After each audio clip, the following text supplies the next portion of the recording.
qui est président du Conseil régional de l'Église protestante unie de France en région parisienne et qui va nous guider dans des réflexions autour de l'identité protestante. Un petit rappel, et certains d'entre vous l'ont peut-être lu sur l'affiche, Samuel Amédoro est né en 1967. Ça a été dit, hein, donc. Il a d'abord été infirmier, c'est toujours intéressant d'avoir les parcours. Puis il est devenu pasteur, en quelle année, je ne sais pas. 94. D'abord à Crest, dans la Drôme, puis à Lyon, à Casablanca et enfin à Paris-Saint-Esprit. Il a ensuite rejoint directement en tant que président le conseil régional. Non, tu y étais peut-être déjà. Non? D'accord. Donc en tant que président, le conseil régional de notre église en région parisienne. Et ça fait donc 5 ans, puisque tu as débuté ton deuxième mandat. Et je passe la parole à Samuel. Merci Samuel. Merci Carole. C'est moi qui la harcèle ou c'est... Ah, ce sont des micros qui sont derrière. Bonsoir. Bonne idée. Bonsoir. Ah bien, merci.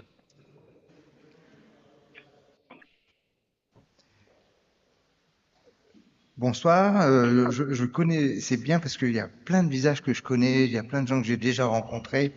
Et donc vous allez pouvoir me pardonner allègrement et vous allez peut-être découvrir mon côté un peu provocateur ce soir. Puisque voilà, on est en comité connu, vous ne m'en voudrez pas. Et puis je suis prêt à être contredit.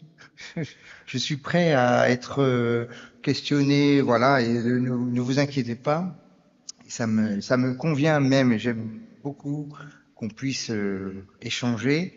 Si ce que je vous dis vous défrise, ce qui est possible, j'en ai conscience. Quand j'ai mis le point final sur mon papier, je me suis dit peut-être qu'en le disant, je vais adoucir 2-3 trucs. Donc, identité protestante, entre conviction et dialogue, c'était déjà une manière de dire les choses calmement. Et je me suis mis en sous-titre un verset de l'évangile de Matthieu qui dit dans la bouche de Jésus, « Et vous, qui dites-vous que je suis ?» Parce que c'est bien le sujet qu'on va essayer de réfléchir ensemble ce soir. Et je pars d'un constat que peut-être vous partagerez, qui est celui dans notre société, globalement, de l'insignifiance du christianisme. C'est-à-dire que la majorité de nos contemporains, nos concitoyens, il faut que je recule peut-être? Ouais, je vais reculer, parce que j'ai une grosse voix en plus. Pour la majorité de nos concitoyens, de nos contemporains, le christianisme non seulement ne veut plus rien dire, ne fait plus référence à des choses qu'ils connaissent, et l'image qu'ils en ont fait plutôt repoussoir, et en tout cas, ils n'accordent aucun crédit au christianisme, et je mets tous les chrétiens dans le lot, pas seulement les protestants, pour dire que le christianisme devrait se taire sur les questions politiques, économiques, éthiques, sociétales, tout ce qui concerne la vie des gens, des vrais gens. Ils ne font pas référence au christianisme pour déterminer ce qu'ils pensent ou ce qu'ils croient savoir. Et cette insignifiance globale du christianisme dans notre société pour nos contemporains nous pose une question. Pourquoi moi, je reste comme le petit village gaulois, je reste chrétien, protestant, réformé, canal historique, comme j'aime me définir. Et pourquoi j'aimerais, moi, que d'autres le deviennent chrétiens. Et si en plus ils deviennent protestants, réformés, canal historique, j'en suis plutôt content. Quand on nous demande de sortir du bois, d'annoncer la couleur de qui nous sommes, de ce en quoi nous croyons vraiment, de ce que nous avons à proposer d'original, ce que nous pouvons dire de nous-mêmes. Si réfléchir, si quelqu'un vous interpelle, alors vous, protestant, vous êtes qui?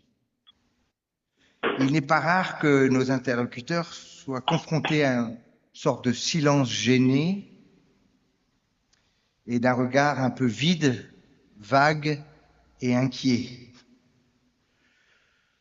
Serait-ce que nous n'avons rien à dire? Non, bien sûr que non. Notre première tentative de réponse, en général, elle est de se donner une définition pas nous. Je veux dire, de manière négative, on dit ah, nous on n'est surtout pas comme ça, on n'est surtout pas comme ça. Alors, on commence par dire on n'est pas catholique. Alors, et on commence, pas de prière à Marie, ni au saint, pas de pape, pas de prêtre, pas de messe, pas de dogmatique trop rigide qui viendrait d'en haut d'un magistère. Vous voyez, dont on pense que ça impose une vérité à croire qui ne s'impose pas comme une vérité qu'on vit vraiment. Pas moraliste non plus. L'idée d'imposer une vérité à faire qui prescrit ou qui proscrit, c'est pas notre truc. Alors, on commence par dire pas catholique. On dit aussi, surtout, pas évangélique non plus. Alors, pas de prière à voix haute, pas de guitare électrique, ni de batterie. Je regarde, non. Vous l'avez caché. Pas de guérison miraculeuse, pas de parler en langue, pas de moralisme éthique, vous voyez, surtout pas évangélique. Puis on réfléchit, on dit, surtout pas américain non plus, parce que maintenant on commence à être confondu, les protestants américains.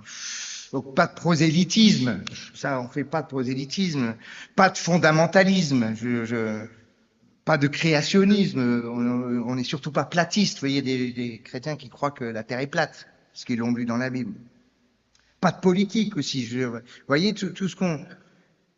Ce faisant, est-ce qu'on est tout à fait pertinent de se définir par la négative?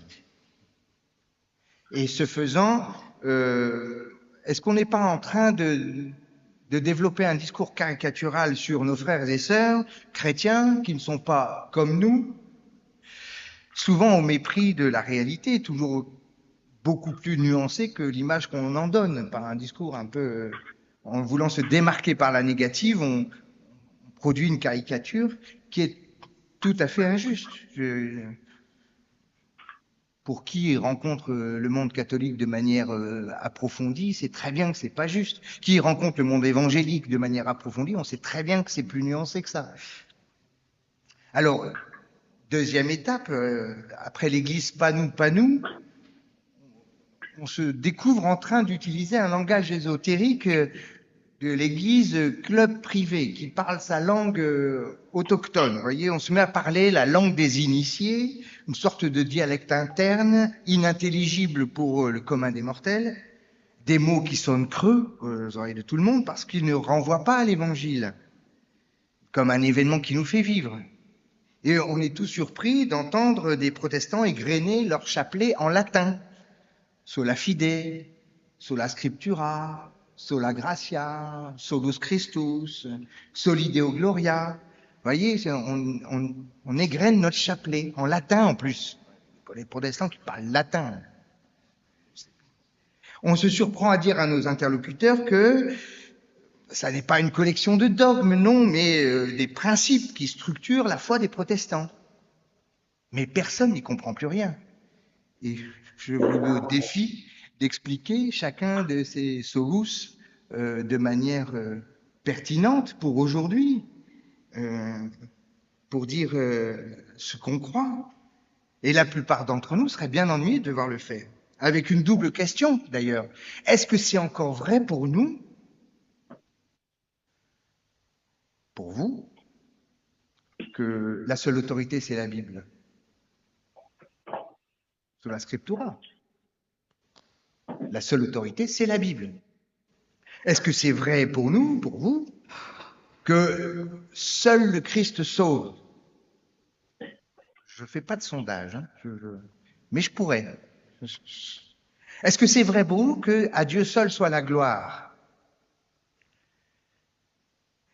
Ça, c'est la première question qu'on devrait se poser pour nous, parce que à dire notre chapelet, il faudrait au moins qu'on y croie. Et puis, est-ce que c'est vraiment une manière de dire nos convictions qui intéresse quelqu'un qui ne serait pas du sérail?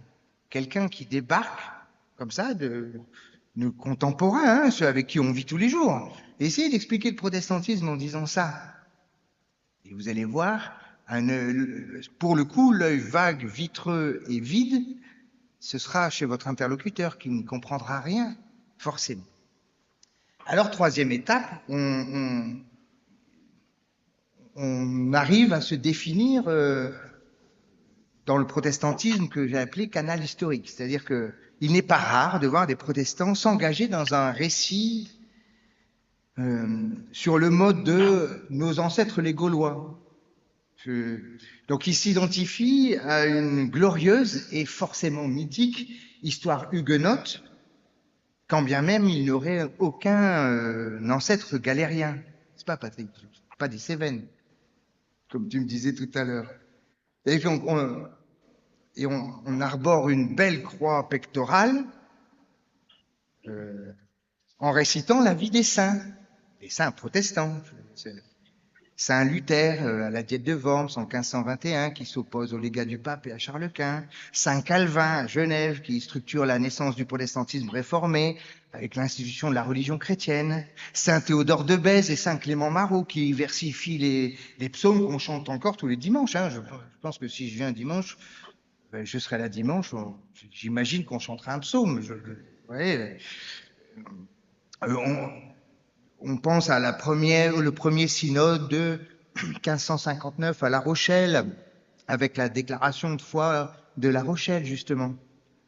Saint Henri IV, le seul roi protestant qu'on ait eu, Saint Henri IV, même si on sait bien qu'il a tourné Casaque plusieurs fois, et puis le Saint Édit de Nantes, 1598. Et on continue à égrener notre vie des saints, la persécution avec le refuge, 300 000 protestants qui quittent la France pour aller dans toute l'Europe, la Suisse, l'Allemagne, l'Angleterre, le Danemark, les États-Unis, l'Afrique du Sud, etc. Et donc le refuge et le désert, vous voyez, le culte en plein air.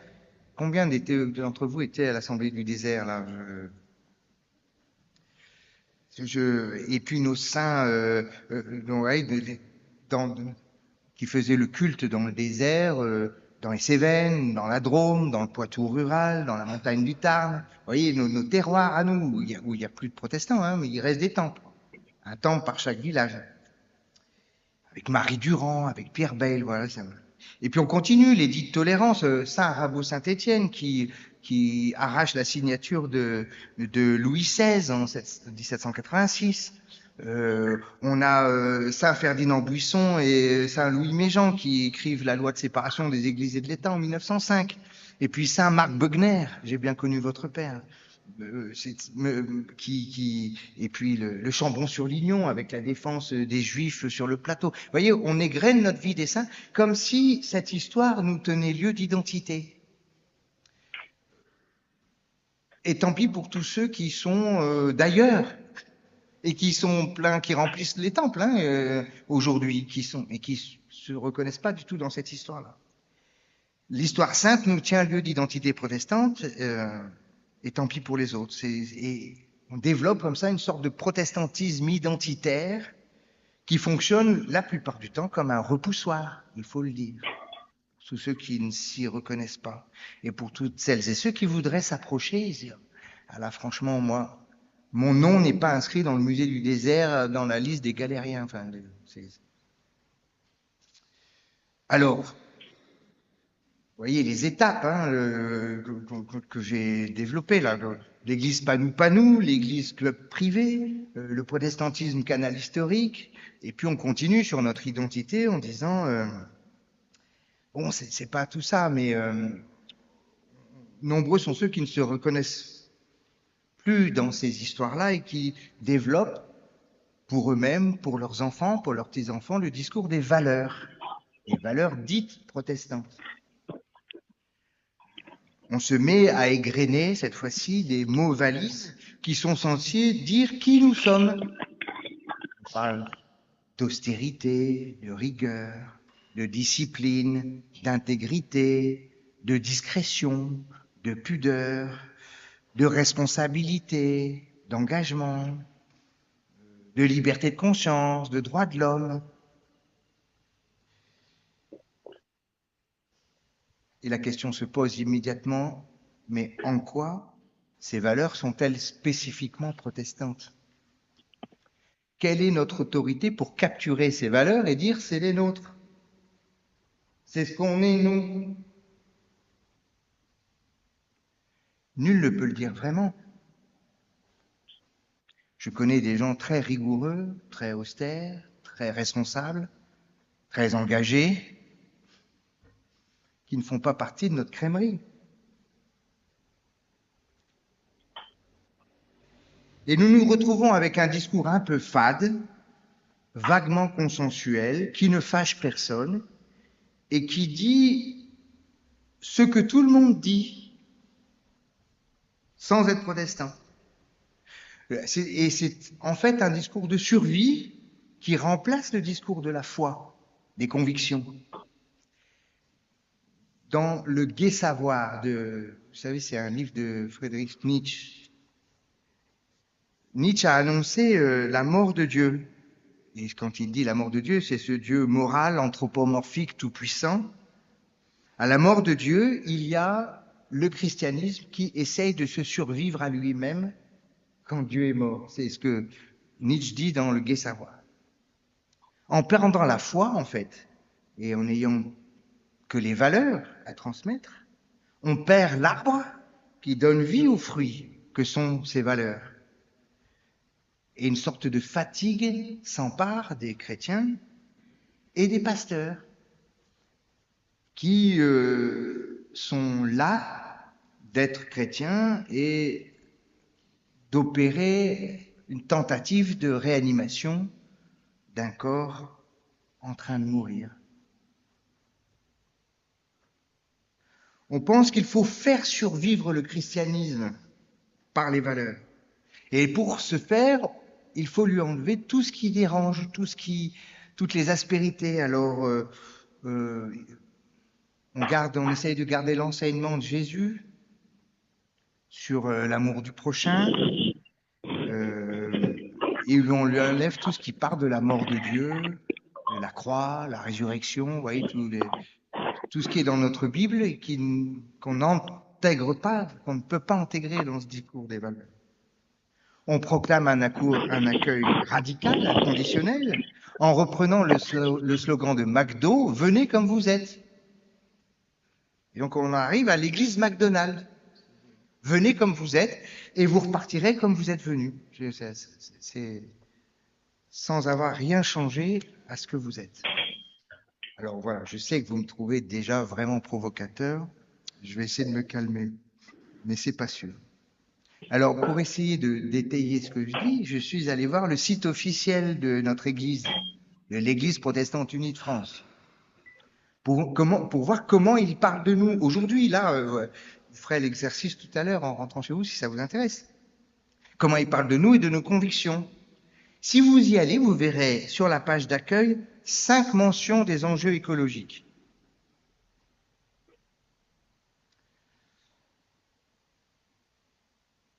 Justice climatique, fête de la création, enjeux écologiques, réseau pour le vivant, vous trouvez tout ça. Mais il faut fouiller dans les menus ou aller tout en bas de la page pour trouver nos convictions, sous forme de 4 affirmations, et je vous les donne telles que je les ai notées tout à l'heure. Nous vivons d'une confiance reçue et partagée, première conviction. Nous avons besoin les uns des autres, deuxième conviction. La lecture de la Bible nous tient debout, troisième conviction. La vie bonne est une vie sobre, quatrième conviction. Et ça s'arrête là. Et moi, je me dis, mais est-ce que ça parle vraiment de notre foi chrétienne, ça? Est-ce qu'on peut même affirmer que c'est un site chrétien?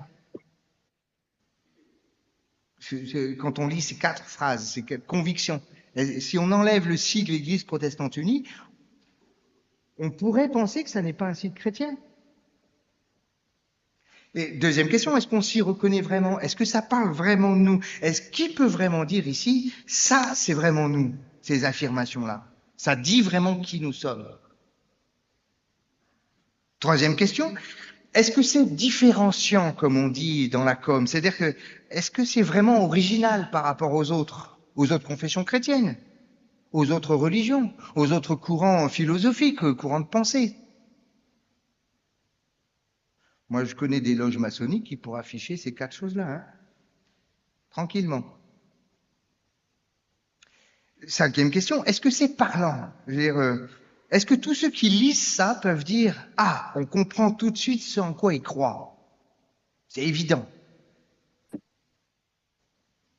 6e question, est-ce que c'est attirant? C'est-à-dire, qui peut dire « Ah, on a tout de suite envie de les rejoindre parce que ça nous parle.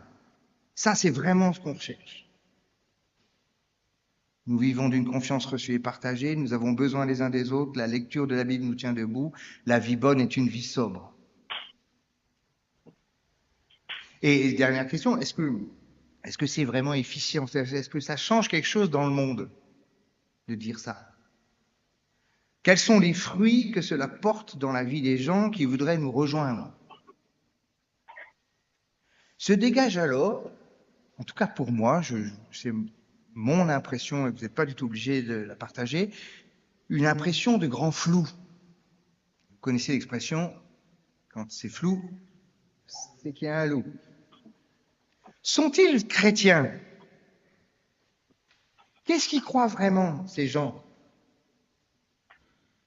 dont les temples sont toujours fermés d'ailleurs, qu'il faut attendre la journée du patrimoine pour avoir le droit de venir? Que propose-t-il pour ma vie et pour le monde?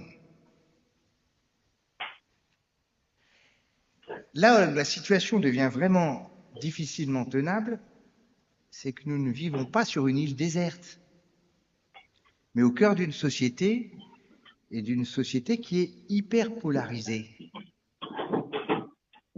Nous vivons une phase d'accélération des divisions entre les gens. Je ne sais pas si vous partagez avec moi ce constat. La polarisation, elle n'est pas seulement politique, hein.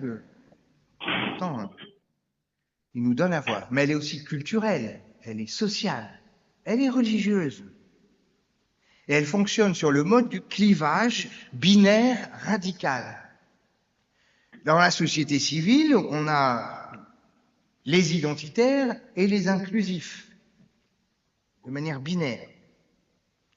Il y a les tenants du progrès technoscientifique, de l'IA, etc., de la technologie et de la science, etc. Et puis il y a les partisans du repli écologique ou spirituel. Ces mondes-là ne se parlent pas, ils s'agressent les uns les autres, hein. Dans le religieux, il y a un clivage majeur entre les conservateurs fondamentalistes et les libéraux sécularisés.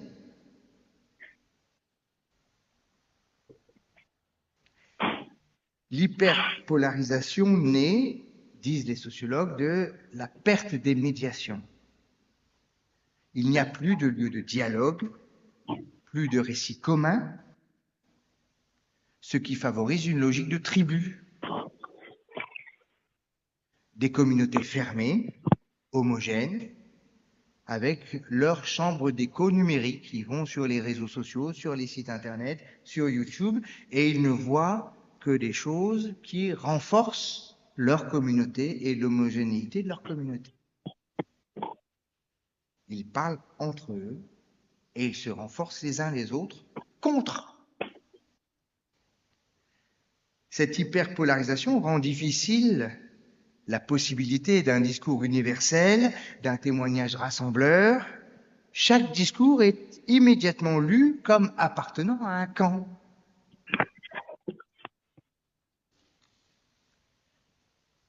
Alors il faut essayer de comprendre ces mécanismes profonds de la polarisation. J'ai du mal à dire ce mot, je ne sais pas pourquoi. La polarisation contemporaine. Je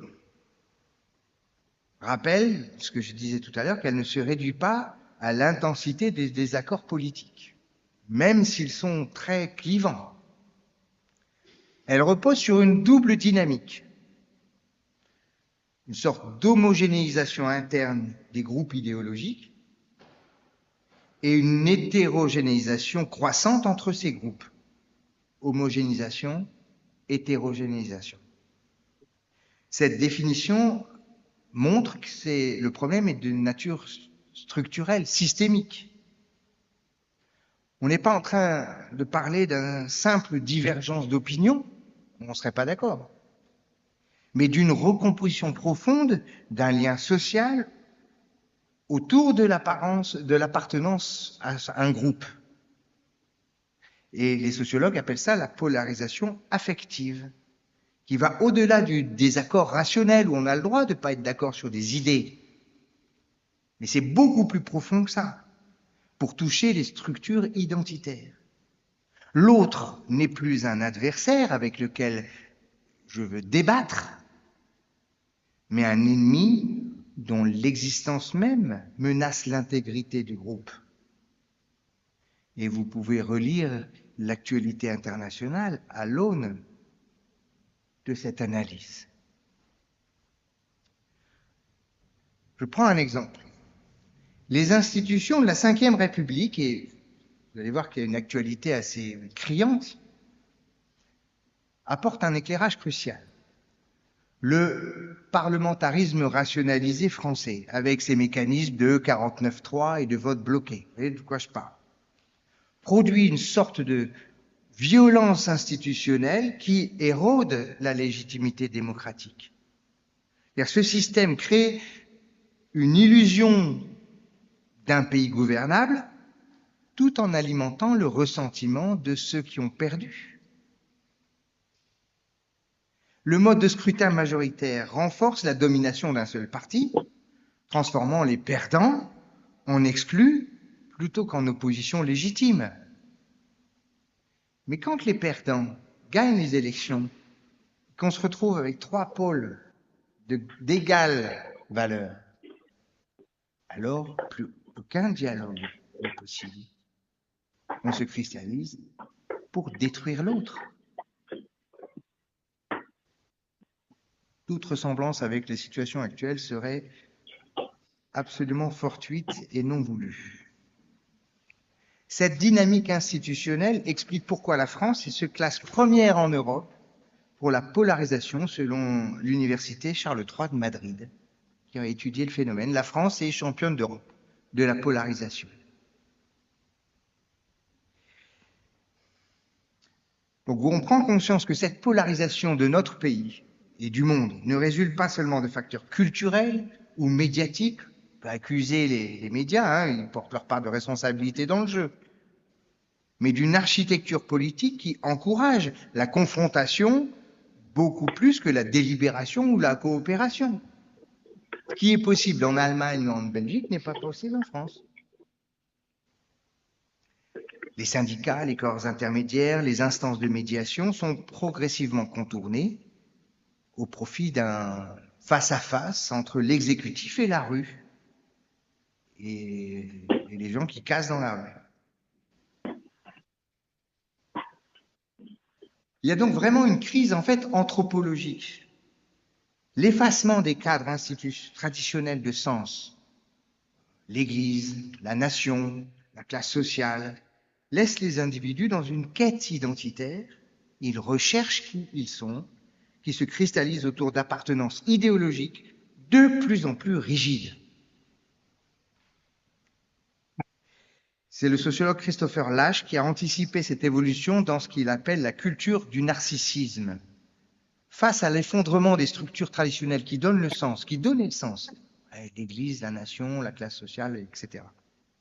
L'individu d'aujourd'hui oscille entre un narcissisme grandiose, jamais vu autant de gens prendre des selfies ou se raconter sur les réseaux sociaux, et une angoisse existentielle profonde. Qui je suis? Et on n'a jamais eu autant de jeunes perdus, de gens qui voulaient changer de métier, de gens qui voulaient changer de vie, changer de monde.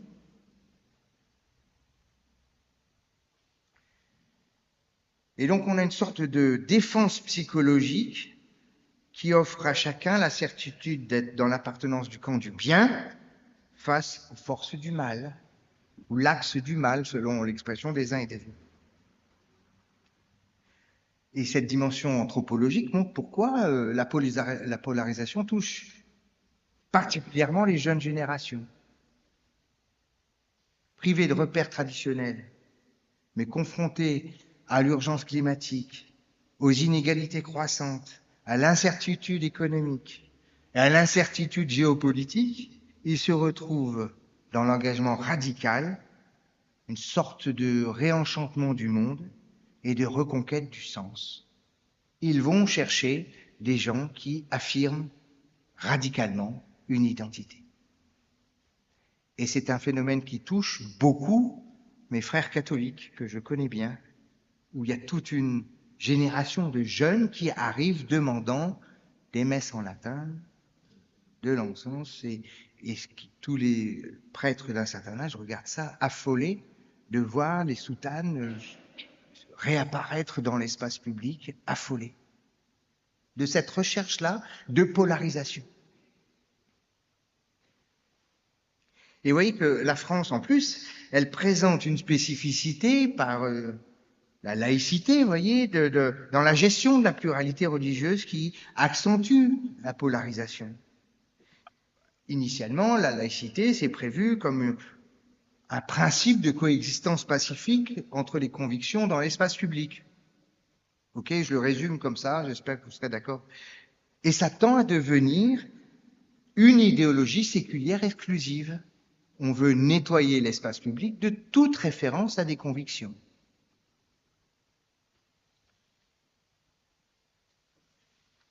Entre les républicains laïcs et les communautarismes religieux, la cristallisation se fait de plus en plus dure.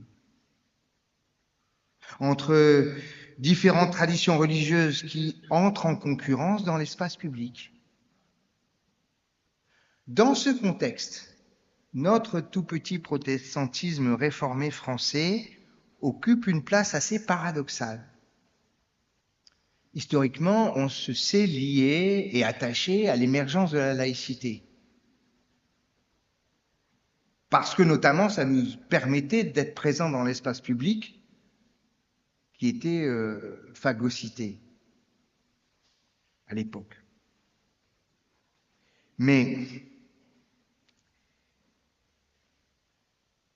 par son discours des valeurs, par son discours historique, etc., par son discours où pas de vague, on ne veut pas rentrer dans ce débat polarisé. On ne veut pas attiser et rajouter de l'huile sur le feu. On est perçu presque comme trop intégré par les tenants du christianisme, plus affirmatifs, certaines franges du catholicisme, certaines franges du monde évangélique, qui affirment, donc on est trop intégré, et puis pour les défenseurs de la laïcité militante, trop religieux encore. Et on se retrouve fesses entre deux chaises. Dans ce contexte d'hyperpolarisation, l'Église protestante unie de France risque de tomber dans le piège de la modération défensive, c'est-à-dire que on consiste à minimiser nos prises de position pour éviter de froisser. On essaie d'adopter un langage édulcoré qui se veut consensuel, mais qui finit par devenir absolument inaudible. Et ça relève de la stratégie de l'auto-effacement. Dans l'espace public, retournons dans nos temples et surtout pas de vagues. Cette approche est non seulement inefficace, mais en plus elle est contre-productive. Car dans une société où la radicalité est valorisée, rien n'agace davantage que l'indécision ou la mollesse, ou ce qui est perçu comme de l'indécision ou de la mollesse.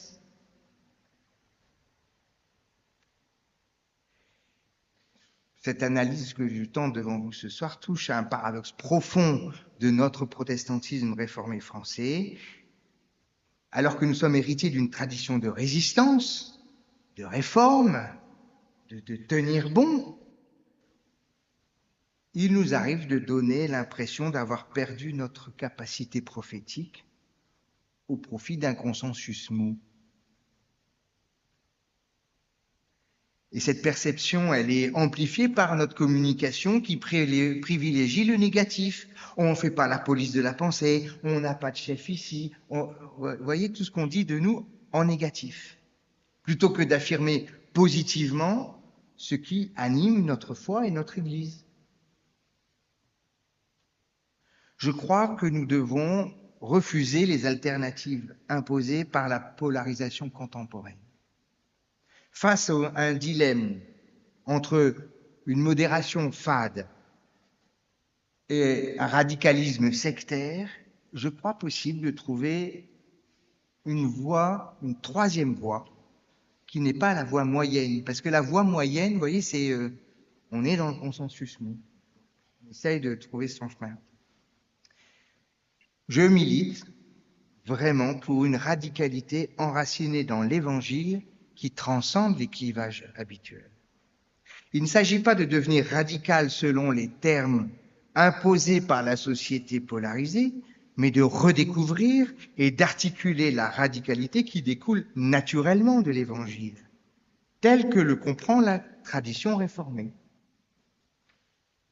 Et c'est ce que je vais essayer de faire avec vous ce soir. Je vous propose de poser cette radicalité protestante luthéro-réformée avec un centre et 4 piliers. Au fond, un tabouret pour s'asseoir dessus. Un centre, 4 pieds. Au centre, je crois que nous devons poser la radicalité de l'amour de Dieu. La déclaration de feu Église réformée de France de 1938, que nous avons à peu près tous connue ici ce soir, à peu près, posait comme centre de l'Évangile ce verset que nous sommes tous, en tout cas très nombreux à connaître par cœur, Jean 3,16. Car Dieu a tellement aimé le monde qu'il a donné son Fils unique, afin que quiconque croit en lui ne périsse pas, mais qu'il ait la vie éternelle.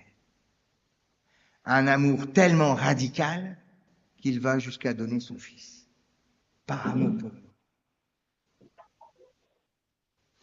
Ce verset pose la radicalité de l'amour de Dieu pour, n'en déplaise aux protestants réformés que je suis, pour l'humanité tout entière. Non pas seulement pour les chrétiens, non pas seulement pour les protestants, non pas seulement pour les réformés, non pas seulement pour la région parisienne, pour l'humanité tout entière.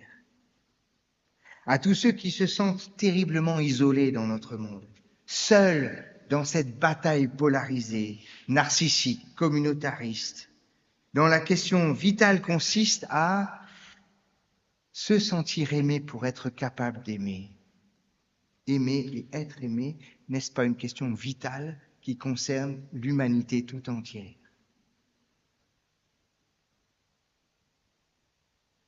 Il faut rappeler inlassablement, sur tous les tons, de manière radicale, sans jamais céder un pouce sur ce point, l'amour inconditionnel et définitif de Dieu pour chacun, chacune, y compris pour nos ennemis, y compris pour ceux qui ne pensent pas comme nous, y compris pour ceux qui ne croient pas comme nous,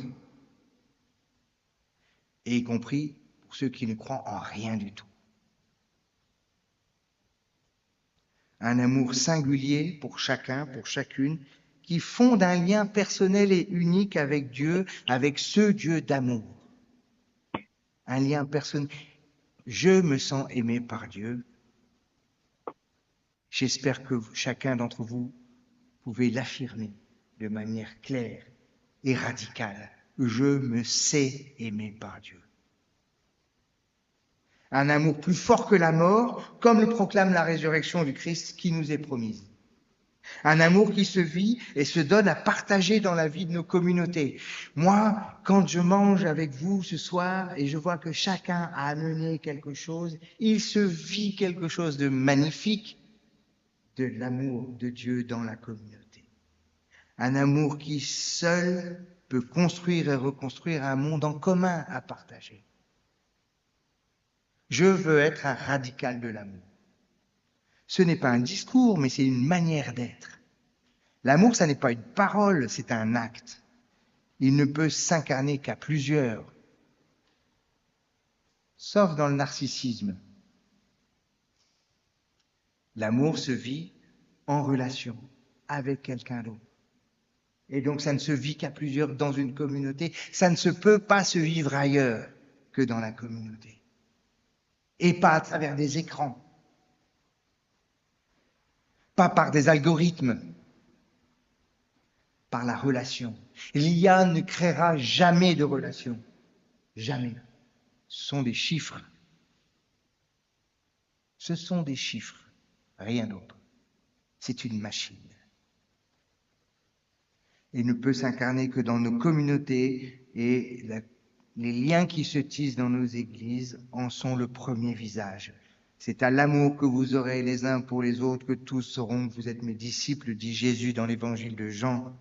L'amour de Dieu qui dépasse tout ce qu'on peut comprendre, qui garde vos cœurs et vos pensées en Jésus-Christ notre Seigneur, comme le dit l'apôtre Paul. Ça, c'est le cœur de React. Si on perd ça, il ne sert à rien de mettre les 4 pieds. Si on n'est pas capable de dire l'amour radical de Dieu pour toute l'humanité, alors nous perdons le cœur de notre réalité.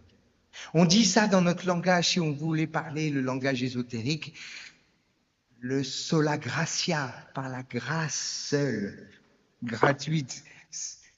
On le disait comme ça, par la grâce seule. Dieu nous aime gratuitement. À partir de là, je pose 4 pieds. Le premier pied que je pose avec radicalité, et sur ce point, je pense qu'on sera tous d'accord pour dire qu'il ne faut jamais céder sur ce point, c'est la liberté de conscience.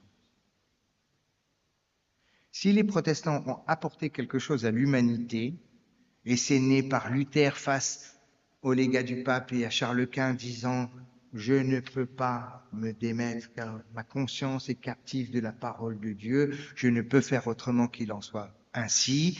1521, la diète de Worms, cette conscience qui dit non, qui s'oppose à toute autorité autre que celle de Dieu, est inaliénable.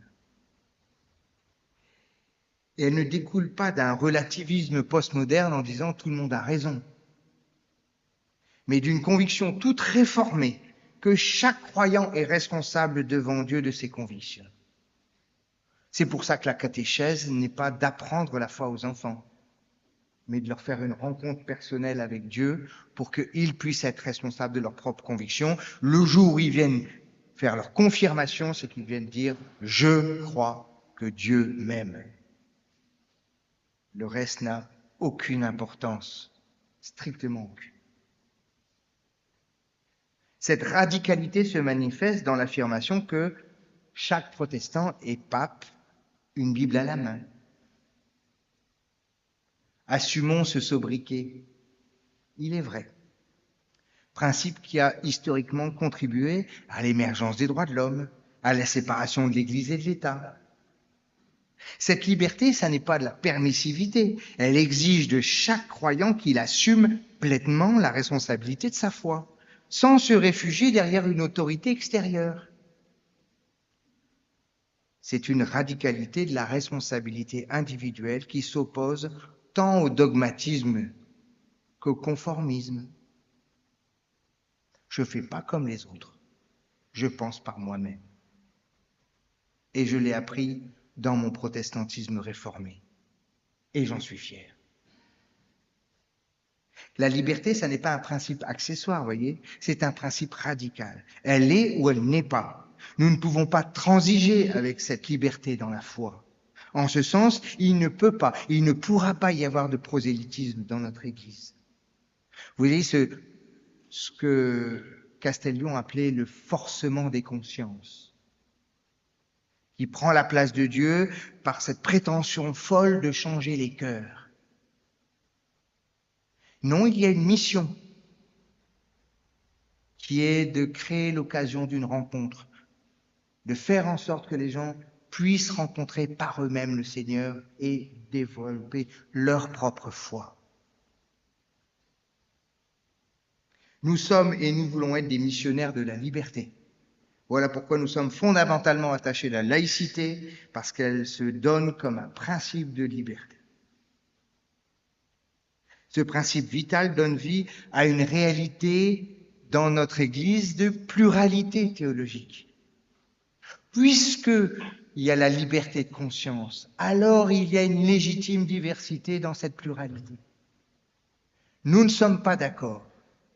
Et l'Église réformée de France, constituée en 1938, a été la réunion de 4 courants qui ont toujours été présents depuis le XVIe siècle. Et en 2012, on a ajouté un 5e courant qui est le courant luthérien. Ces 4 courants sont lesquels? Il y a le courant libéral, qui est très attaché au dialogue avec la culture et la modernité. Il y a le courant orthodoxe, calviniste, attaché à l'autorité souveraine des Écritures et à la souveraineté de Dieu. Il y a le courant du christianisme social, attaché à porter des fruits de l'Évangile pour transformer le monde au profit des plus vulnérables. Il y a le courant confessant, on les appelle les attestants aujourd'hui, on les appelait les évangéliques avant. Dans mon village, c'était marqué l'Église réformée évangélique, sur mon temple, là, Kiev-Rochin. Il y avait eu ce courant-là. Et ce courant évangélique confessant est très attaché à la singularité d'une rencontre personnelle avec le Christ, qui donne naissance à la foi. Sans cette rencontre, il n'y a pas la foi. Et puis 2013, le courant luthérien, très attaché à la centralité du Christ, qui donne sa vie pour sauver le monde, selon Jean 3,16. Aucun de ces courants ne peut prétendre détenir la vérité à lui tout seul, ne peut prétendre exclure les autres. J'ai vu un débat dans Réforme il y a quelques semaines en arrière où un représentant du courant libéral disait « Mais que font les évangéliques dans notre église? Ils devraient aller dans une autre église. Nous n'avons rien à faire ensemble, nous ne sommes pas dans le même protestantisme. » Il n'a rien compris à notre histoire. Notre église est plurielle. Elle sera toujours plurielle. Il y aura toujours ces 5 courants qui la traversent. Et c'est bon qu'ils la traversent, parce que ça empêche les uns les autres de se croire les seuls détenants de la vérité. Dieu seul est Dieu. Ensemble, ils se corrigent, ils ouvrent un espace de dialogue et d'une foi commune. Il est possible dans ce monde de ne pas être d'accord sur la manière de croire et de faire partie de la même Église. Nous en sommes les témoins depuis 500 ans. Et nous en sommes fiers. Deuxième pied de la chaise, du tabouret, la radicalité de l'engagement pour la justice.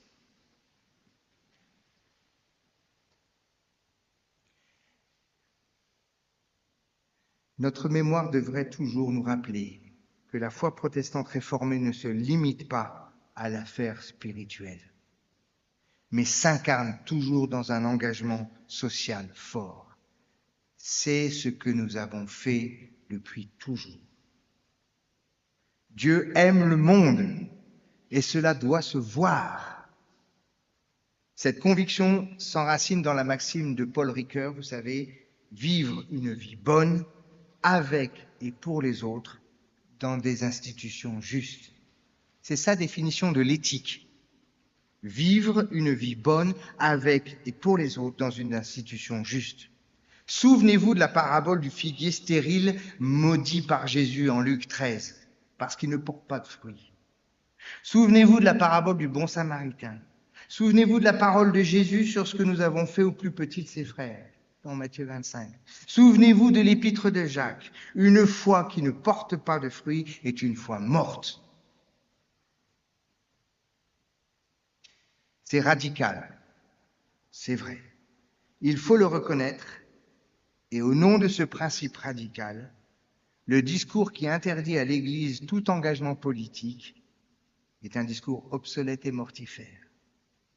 Il ne s'agit pas d'entrer dans l'arène partisane et dans les engueulades auxquelles on assiste continuellement. Il s'agit de porter nos convictions dans l'espace public, parce que c'est d'éminemment politique. Les choix économiques, les choix politiques, les choix du vivre en commun. Pour le plus petit de nos frères. Porter des fruits pour les plus petits de nos frères en nous attaquant aux racines de ce qui blesse et abîme leur dignité et leur interdit toute vie décente. Cette théologie politique reformulée s'appuie sur notre tradition calvinienne de transformation du monde sans idolâtrer le pouvoir temporel. Elle reconnaît la légitimité de l'engagement politique. Et nous avons eu des grands serviteurs de l'État parlerai de Michel Rocard et de lui seul, mais il y en a tant d'autres. Des grands serviteurs de l'État et du bien commun. C'est très important parce que elle maintient la connexion entre l'évangile et la vraie vie des vrais gens. Il s'agit d'apprendre à articuler prophétisme et pragmatisme, dénoncer les injustices sans tomber dans l'utopie révolutionnaire, transformer les structures sans idolâtrer le changement social. Cette radicalité se distingue de l'activisme politique par sa dimension eschatologique.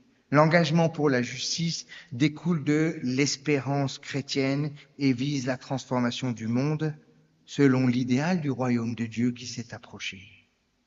C'est ce que dit Jésus. Toute sa prédication est de dire le royaume de Dieu s'est approché. Changez de vie. Changez-le. Les chrétiens pourraient et devraient changer le monde. Et s'ils ne le font pas, le monde part à son explosion. Les initiatives comme l'ACAT, l'Action des chrétiens pour l'abolition de la torture, ou la fondation John Bost, pour ceux qui connaissent, ne sont pas des simples œuvres caritatives. La diaconie, ça n'est pas une activité de l'Église, c'est son être même, dans les fruits qu'elle porte dans ce monde. Une Église sans diaconie est une Église malade, vraiment malade. Des manifestations concrètes de la radicalité de l'Évangile qui prend fait et cause pour la dignité de l'être humain, quel qu'il soit. Et nous ne privilégions pas l'entraide de nos membres. Oui, il faut aider les membres de nos églises, mais pas seulement. Mais pas seulement. Et sur ce point, nous ne céderons pas non plus. Parce que les pressions sont fortes de dire l'entraide, c'est pour les membres de l'église. Et puis, dans le monde, on est trop petit, ça ne changera rien. Non, même les petits gestes, les petits sourires, les petits dons transforment le monde. Le combat pour la justice climatique s'enracine dans l'amour fou de Dieu pour sa création et tout ce qu'elle contient. Ça s'enracine dans cette radicalité-là. Il en est un fruit direct. Troisième pied de radicalité, spécifique à notre Église, la radicalité de l'intelligence de la foi. Nous ne céderons pas sur ce point. Il n'y a pas un vestiaire à cerveau à l'entrée de ce temple.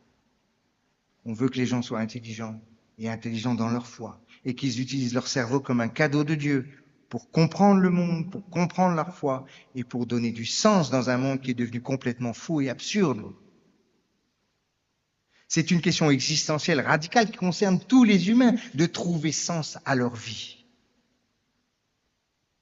Notre Église cultive une nécessaire intelligence de la foi qui s'oppose frontalement et radicalement à l'obscurantisme religieux. Cette radicalité intellectuelle affirme que la foi authentique ne peut pas être aveugle et doit dialoguer avec les savoirs contemporains, l'histoire, la sociologie, la psychoanthropologie, etc., etc. Voilà pourquoi nous ne céderons jamais sur la nécessaire formation académique de nos pasteurs,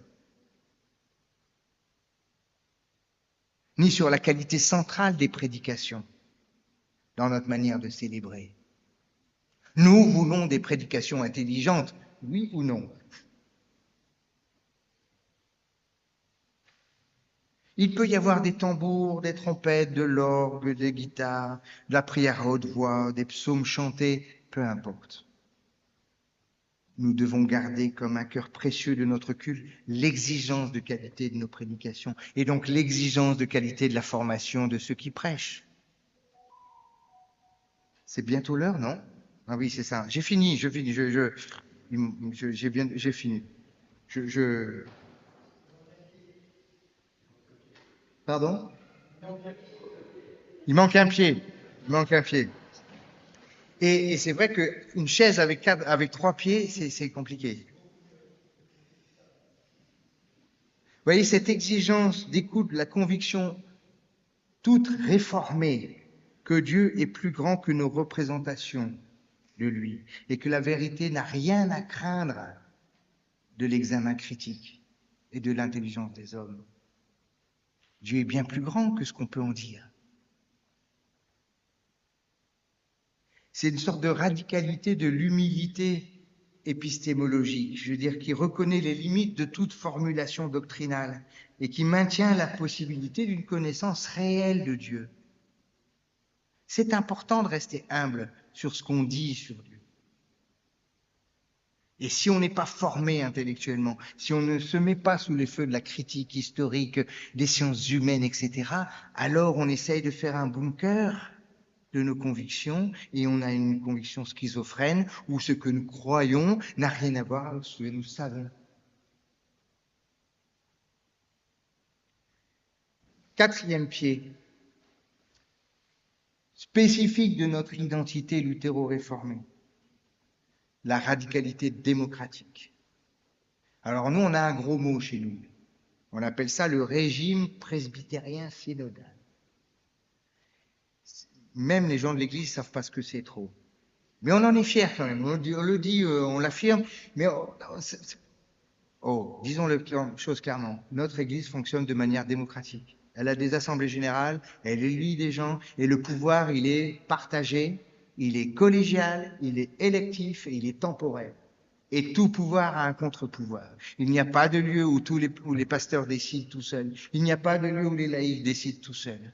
On décide en s'engueulant entre nous, et quiconque est allé à un synode sait que c'est vrai. Et quiconque a été président d'un conseil presbytéral, et ils sont nombreux ce soir, sait que c'est vrai. Le pouvoir, l'autorité chez nous, elle est partagée, élective, temporaire et collégiale. Toujours. Ça n'est pas seulement un choix organisationnel. C'est pas parce que on voulait être dans l'air du temps. D'ailleurs, notre manière de faire précède l'avènement du régime républicain français. Le premier synode, je vous le rappelle, date de 1559. Et ce régime date de 1559. Mais c'est le fruit d'une conviction théologique radicale. Les protestants littéraux réformés croient que l'homme, même le plus pieux, même le plus intellectuel, même le plus charismatique, demeure faillible. Nous sommes ancrés dans cette conviction profonde et indéracinable que Dieu seul est Dieu et rien de ce qui est humain, ni l'Église, ni ses ministres, ni ses institutions ne sont infaillibles. Et nous en parlions tout à l'heure. Il nous arrive d'être fâchés avec notre Église qui se comporte mal. C'est vrai. La vérité, elle est toujours en construction, elle est toujours à chercher et à plusieurs. Il n'y a pas d'autre possibilité que de s'asseoir autour de la même table de discussion pour commencer par écouter, même quand l'autre dit une bêtise, même quand l'autre dit quelque chose à laquelle je n'adhère pas, discuter, élaborer ensemble, travailler ensemble, réfléchir ensemble pour un bien commun et pas pour un intérêt général. Vous voyez, l'intérêt général, il y a toujours un perdant et un gagnant. L'intérêt général fait toujours des victimes qui se sacrifient pour l'intérêt général. Le bien commun se partage toujours et il n'y a pas de perdant. Il n'y a que des gagnants puisque c'est commun et c'est partagé. Cette radicalité démocratique reconnaît que l'Esprit Saint peut parler à travers de n'importe quel membre de la communauté et que la vérité émerge du dialogue communautaire plutôt que de l'autorité individuelle. Et nous ne céderons pas sur ce point. Il nous faut donc offrir une alternative crédible à ce que les sociologues appellent cette polarisation affective où on est entre soi et on pense tous pareil. Cette tendance à voir l'autre comme un ennemi plutôt que comme un adversaire légitime. La radicalité de l'Église protestante unie de France ne consiste pas à entrer tête baissée dans des conflits selon les termes que la société nous impose, en s'alignant automatiquement sur un camp contre un autre. Essayez de vous aligner sur le camp des Palestiniens contre les Israéliens aujourd'hui, vous allez voir. Vous allez faire autant d'ennemis que vous preniez telle position que telle autre. Au contraire, nous proposons une manière différente et radicalement chrétienne d'appréhender l'autre et de gérer la différence et les désaccords possibles issus de la différence. Cette approche s'enracine dans des convictions évangéliques spécifiques, l'amour des ennemis, la prière pour ceux qui nous persécutent, la conviction que même en désaccord, notre ennemi reste un frère. Ces principes, ça ne relève pas d'une naïveté politique, mais d'une radicalité christologique qui reconnaît l'image de Dieu en chacun et en chacune. Et voyez, cette radicalité de l'Évangile se distingue du fondamentalisme par son rapport à la vérité. Là où le fondamentalisme affirme posséder la vérité définitive, la radicalité réformée reconnaît que Dieu échappe par principe nécessairement à toutes nos tentatives de, comme disait Calvin, de l'enclore dans des catégories de pensée toujours trop limitées pour sa grandeur. Je vous parlais tout à l'heure d'humilité épistémologique. Elle n'affaiblit pas la conviction, bien au contraire, elle la purifie. Elle permet d'affirmer des positions fortes tout en restant ouvert au dialogue, à la remise en question. C'est une radicalité à la recherche plutôt que de la possession, de l'espérance plutôt que de la certitude. Méfiez-vous de ceux qui possèdent des certitudes. Il ne s'agit pas de nier les différences, de nier les conflits ou de les édulcorer en disant « Oh, on est tous pareils, au fond, on est tous d'accord, on a beaucoup plus de choses qui nous rassemblent que ce qui nous différencie. » Non, il s'agit d'honorer les différents, d'honorer le désaccord, de les prendre et de les regarder en face, tout en sachant que l'autre est un frère, parce que s'il est chrétien, c'est qu'il est lié au Christ comme moi. Et sa fraternité ne dépend pas de ce que j'en pense ou de ce que j'en décide. C'est pas moi qui décide de faire de lui ou d'elle un frère ou une sœur. C'est le Christ lui-même. C'est donc une conviction fondamentale de l'être de l'Église. N'est pas une communauté psychologique, mais une communauté spirituelle. Nous sommes liés les uns aux autres par le Christ et il est lui au centre. Il est le cœur.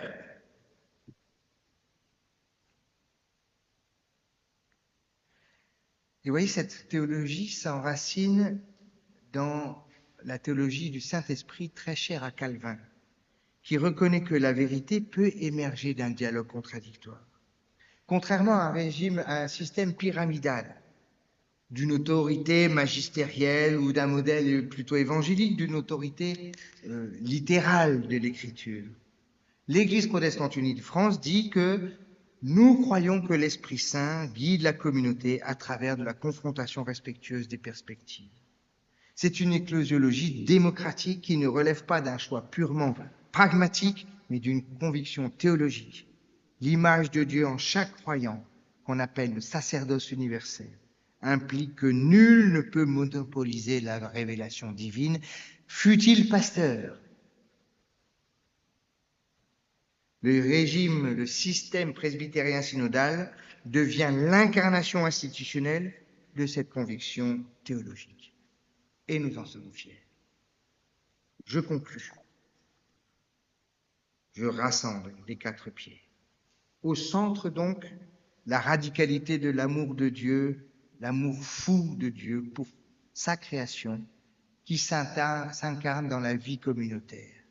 L'Église, disait Dietrich Bonhoeffer, c'est le Christ qui vit en tant que communauté.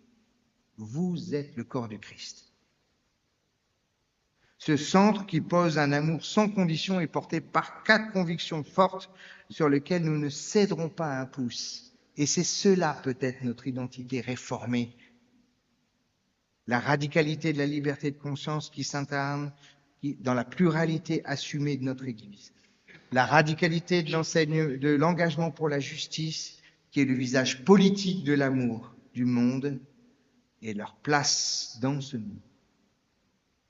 La radicalité de l'intelligence de la foi qui aide nos contemporains à penser le monde et leur place et à trouver du sens, une vocation.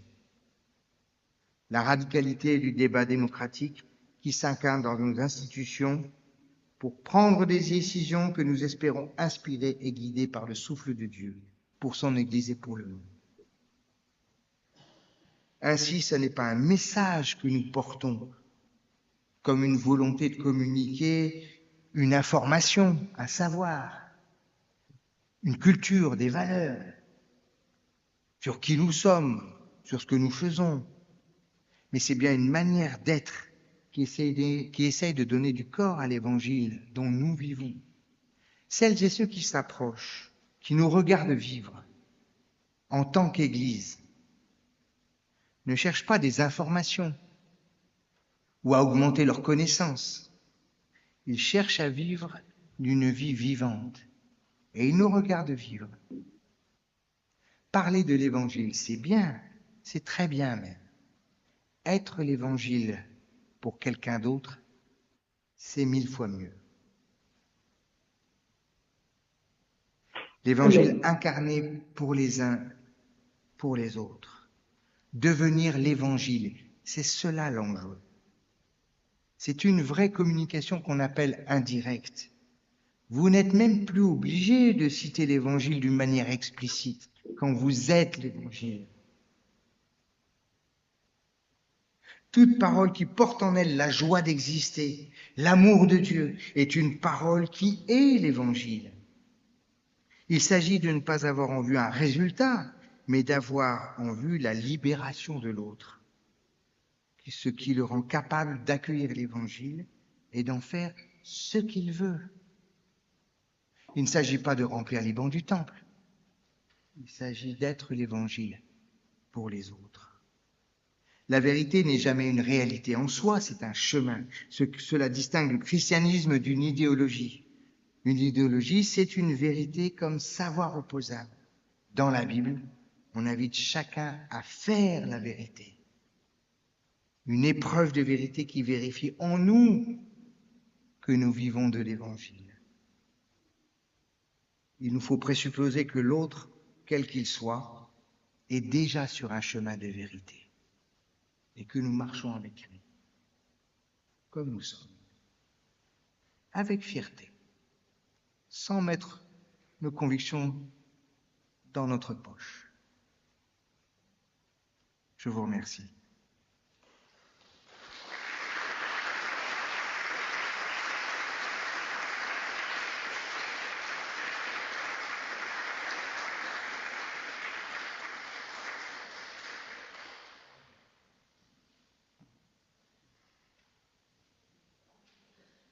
Une heure 5, ça a été.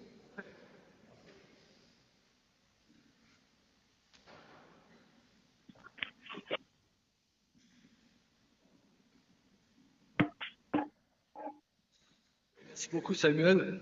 Tu as cité Sola Scriptura. Je serais tenté de me demander, est-ce qu'on pourrait avoir une trace écrite d'une intervention qui est extrêmement riche, extrêmement dense? Je pense que ça mériterait d'être mâché, remâchonné plusieurs fois. Et pour ça, moi, je suis de la vieille école. C'est écrit. Donc, voilà, si c'était possible, je pense que ce serait d'un grand bénéfice. Bon, ben voilà. Donc, Sola Scriptura, c'est une remarque au passage sur le début de. Tu avais promis une intervention tonique. Te connaissant, on n'a pas été ni surpris, évidemment pas déçu. Tu as commencé par dire d'insignifiance du christianisme dans notre société. Alors, les mots sont forts, si je puis dire. Je me demande si bien d'autres institutions ne pourraient pas faire le même constat de leur insignifiance croissante. les partis, les syndicats, bien d'autres. Donc, je dirais que le problème que tu décris me paraît un problème qui dépasse notre seule Église. Et je pense que, d'une manière générale, l'intérêt d'avoir j'ai mis, c'est un discours décliniste autocentré. Voilà, et ça, je crois que c'est pas à partir d'un discours décliniste autocentré qu'on fait avancer les choses, donc on voit, y compris dans la vie politique. Donc je pense qu'il faut, je pense que cette expression, moi, m'a un petit peu, je la comprends, mais je trouve qu'elle est pas très utile dans le propos parce qu'elle risque de, en quelque sorte, d'induire des comportements un peu passifs ou un peu nostalgiques. Et ma question, elle est sur comment faire en sorte que le centre et les quatre piliers se réalisent. C'est-à-dire comment passer de la description que tu fais de la modération défensive, l'auto-effacement de l'épus, enfin bref, tu as quelques formules bien choisies et qu'on peut comprendre, qui est quand même un constat critique fort. Et puis tu as la cible dans ta troisième partie. Alors, le plus difficile, toujours dans un débat comme ça, c'est de savoir comment on passe du constat à la cible.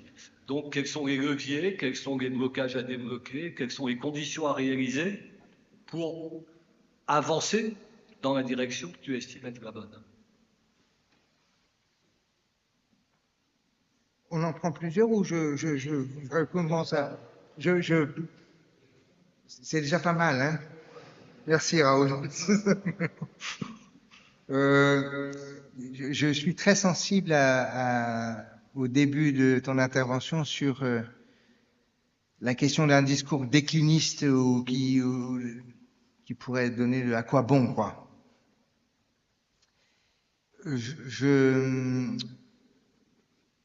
Je trouve qu'il est bon qu'on passe par cette épreuve. D'abord, c'est une épreuve de vérité et ça ne sert à rien de se cacher les yeux sur le réel. Et j'ai fait l'expérience riche mais terriblement décapante d'être dans un pays musulman en tant que chrétien ultra minoritaire, puisque pendant 6 ans, j'ai présidé l'église protestante du Maroc. Et j'ai quelques liens encore là-bas, et notamment mon ami le cardinal Jean-Paul Vesco, avec qui on a écrit un bouquin tous les deux, L'aide pour faire tomber les murs. Et on constatait qu'on avait à peu près la même expérience de ce qu'on appelait le christianisme des marges. Vous savez, quand le christianisme a perdu tout pouvoir, toute possibilité même d'influencer quoi que ce soit à l'espace public, parce qu'on est trop petit, tellement insignifiant dans un pays qui est très croyant et d'une autre foi que la nôtre. Alors on passe par cette épreuve un peu décapante, qui élague beaucoup de choses pour revenir au centre. Et ceux qui n'ont pas de centre sont dans la déliquescence, quoi. Ils se perdent dans ça. Ou bien ils vont ils vont rejoindre la conviction dominante. Ce qui arrive souvent, c'est le principe de tous les satellites, c'est de s'écraser sur l'étoile mère. Hein. Donc quand on est satellite d'une autre conviction, on va s'écraser sur elle. Donc, mais faire l'expérience du christianisme des marges nous apprend à comprendre un christianisme qui est là pour être au service de ceux qui ne sont pas dans l'Église. Et en abandonnant toute envie de pouvoir, d'éclat, de gloire, de présence dans l'espace public, de notoriété, que sais-je, qu'on parle de nous, quoi. Et alors, les catholiques sont allés très loin avec Charles de Foucault, l'enfouissement, etc. Les protestants, un peu moins la culture de l'enfouissement, en tout cas dans les pays d'Afrique. Mais cette expérience de perdre des illusions sur soi-même est bénéfique. Parce que, et c'est là où j'arrive sur ta question, comment on passe à l'œuvre. Je pense qu'il y a une part de regarder la vérité en face et d'arrêter de se raconter des histoires, mais aussi de retrouver le centre. Parce que les 4 pieds que j'ai décrits, ils existent déjà. Ils sont là depuis 5 siècles. C'est ce qu'on est. Je veux dire, le fonctionnement démocratique, la liberté de conscience, le pluralisme de l'Église et l'engagement social, on fait ça. C'est nous. On le fait depuis toujours. Mais là où ces pieds n'ont plus rien à porter, c'est quand on a perdu le centre, c'est-à-dire qu'on ne sait plus en quoi on croit. Si on perd la radicalité de l'amour de Dieu, c'est-à-dire si on a perdu le Christ,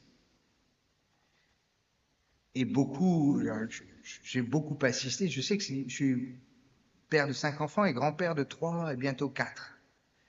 La transmission, c'est pas simple, hein. Je suis témoin de... C'est difficile de dire ça. Donc, je vois bien la difficulté. Et je pense que j'ai pu transmettre les 4 piliers. Je demande à Dieu de venir remplir le centre, quoi. J'en suis pas sûr. Et ça m'échappe. J'ai pas de... C'est pas en mon pouvoir de le faire. Mais en tout cas, je peux cultiver ma foi. Et je pense que l'enjeu, il est d'abord spirituel pour notre Église. Une Église qui retrouve sa foi tranquille, sereine, de lire les Écritures, de prier le Seigneur et de dire Jésus-Christ est le Sauveur et le Seigneur, eh bien, est une Église qui est au bon endroit, quoi, qui est bien structurée. Et après, on aura chacun notre manière, nos frères catholiques ou nos frères évangéliques, ils mettront d'autres pieds sous leur chaise. Mais c'est ça le centre. Et le centre est le même, hein. Je veux dire, le centre est le même pour les chrétiens. En tout cas pour les chrétiens. Je dis ça sous le contrôle de mon frère diacre, ici présent. Je pense qu'il ne me contredira pas sur ce point. Mais donc, pour moi, l'enjeu de notre Église actuellement, il est spirituel. Vraiment, de manière forte, retrouvons la foi de nos parents, de nos grands-parents. Foi simple, hein? Et de dire Jésus-Christ est le Seigneur, que ce soit vrai. Ce serait mon élément de réponse, mais je suis prêt à la soumettre à la critique, aux réflexions.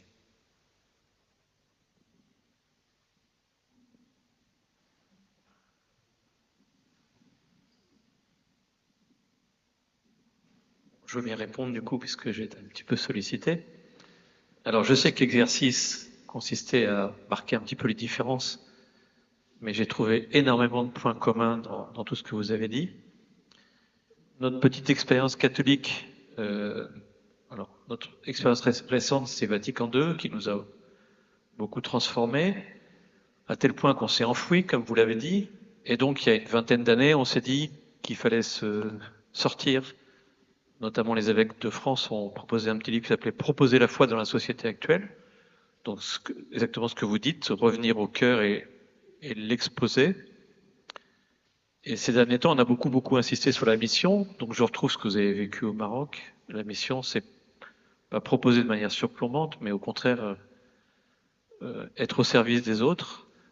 Voilà, donc je retrouve beaucoup d'expériences communes dans ce que vous dites.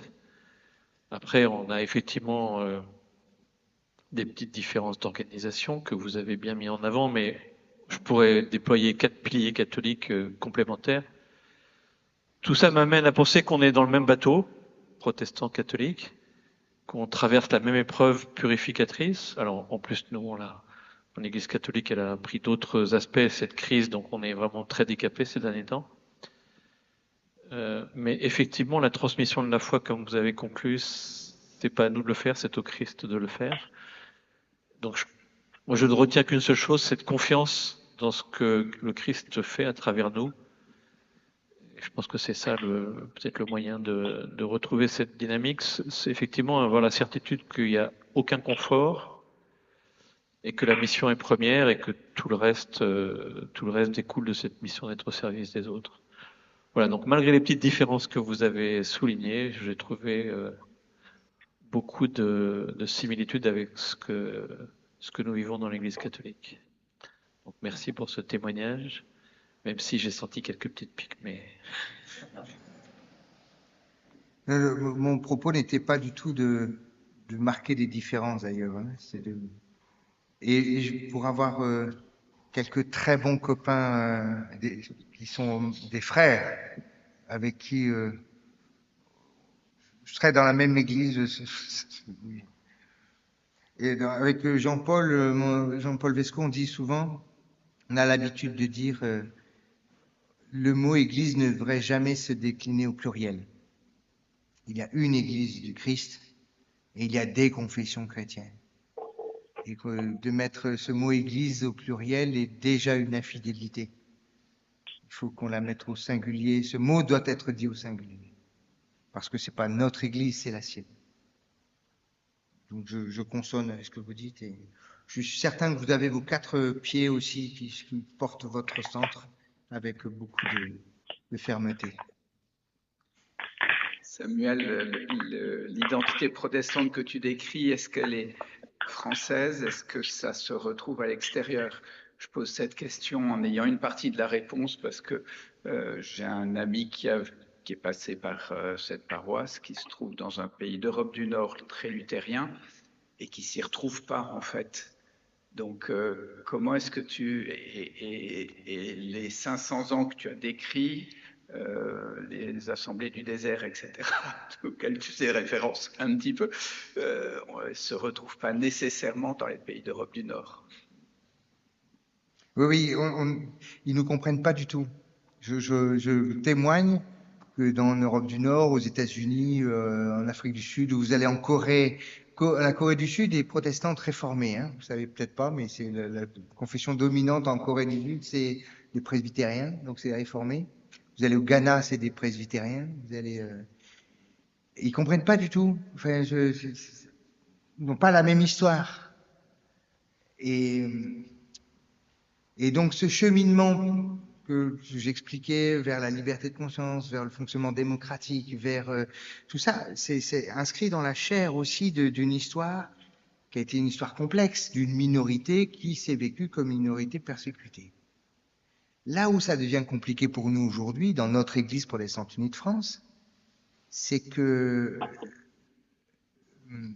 son visage change et qu'un peu partout, des gens arrivent de toute tradition, de toute culture, qui ne connaissent pas cette histoire.